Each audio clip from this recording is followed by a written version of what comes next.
Welcome to The Explainer. Today we're diving into a pretty scary what-if scenario. What would actually happen if one of the world's most vital economic arteries just slammed shut, sending shockwaves across the entire planet? So let's just imagine for a second. The year is 2026. A regional conflict that's been simmering for a while suddenly boils over, and it sets off this insane chain reaction that puts the whole global economy on red alert.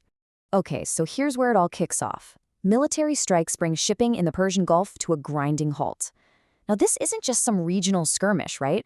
This is an event that immediately threatens to paralyze global trade by closing off its single most important energy choke point. All right, so let's start at the very heart of this crisis, the Strait of Hormuz. We really need to get our heads around why this one super narrow waterway holds so much power over the entire global economy. So what is the Strait of Hormuz? Well, it's this tiny little strip of water, but its strategic importance is just staggering. We're talking about one-fifth of the planet's entire oil supply passing through this one channel. That makes it, you could argue, the most critical choke point for the whole global energy economy. And to put that into perspective, think about this. On a normal day, right before our hypothetical crisis hits, 151 ships would sail through this strait.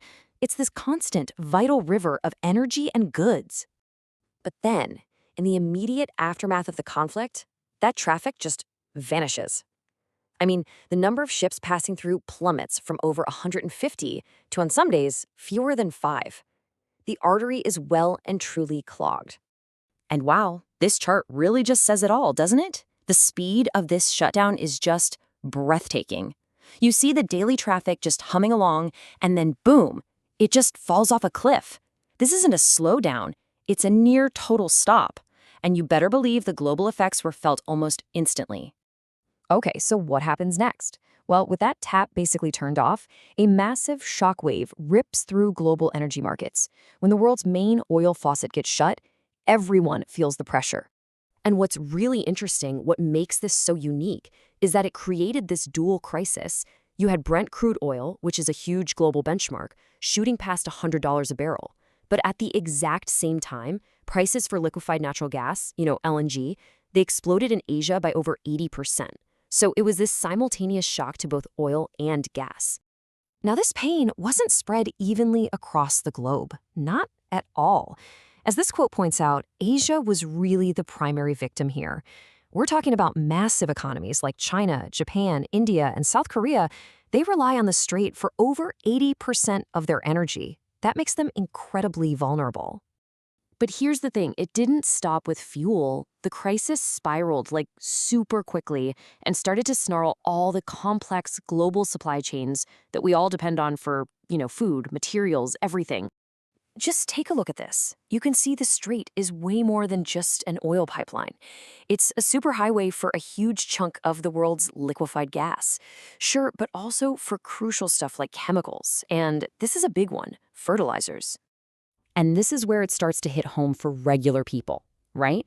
To save fuel, governments and companies started taking these really drastic steps. 4-day work weeks, making people work from home, even pausing the supply of cooking gas cylinders. The world was literally scrambling to adjust. And this is where things get really dangerous. We're talking about a knock-on effect that is just terrifying.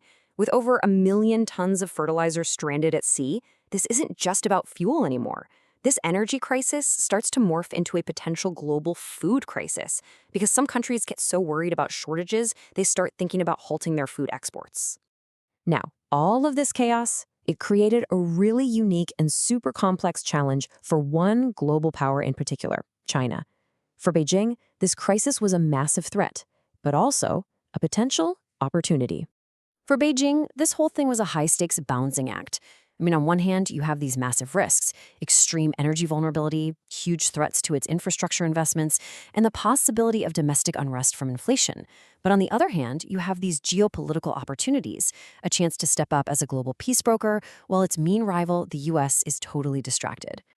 And this chart right here, it just hammers home how vulnerable China really is.